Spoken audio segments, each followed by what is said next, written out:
Souvenons-nous, nous sommes en 1973. Après 30 ans de croissance, les premiers signes de ralentissement se font sentir. Solution du gouvernement, expulser les travailleurs immigrés s'ils n'ont pas un contrat de travail et un logement décent. La plupart d'entre eux travaillent au noir et vivent dans des taudis. Ils sont donc expulsables. Ils s'organisent pour résister. À Grasse, charmante cité provençale, le millier d'immigrés qui travaillent dans le bâtiment et l'agriculture se met en grève le 12 juin pour obtenir des contrats de travail.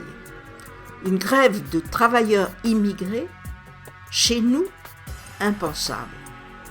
Les murs de la ville se couvrent d'affiches qui hurlent « Halte à l'immigration sauvage ». Les CRS chargent, les commerçants leur prêtent main forte, la chasse à l'immigré dure jusque tard dans la nuit. 5 blessés très graves, 200 arrestations. C'est le signal de départ pour toute la région. Les premiers assassinats sont commis ici ou là.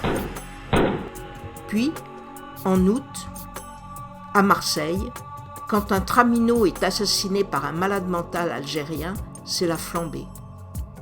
En 15 jours, 7 Maghrébins sont abattus dans la ville et 8 autres dans les environs immédiats.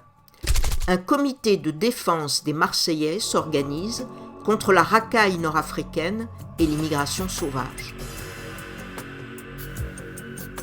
Les travailleurs immigrés manifestent pour enterrer leurs morts et font la grève contre les assassinats.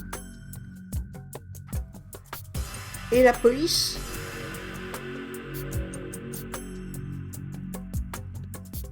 Et la justice ? Pour elle, il n'y a pas de crime raciste en France. Sans doute des règlements de compte entre coreligionnaires, ou bien des accidents, ou alors des suicides. Tout est possible. Les enquêtes sont fléchées, classées sans suite ou non-lieu. Et les réseaux d'influence marseillais assurent la stabilité du système.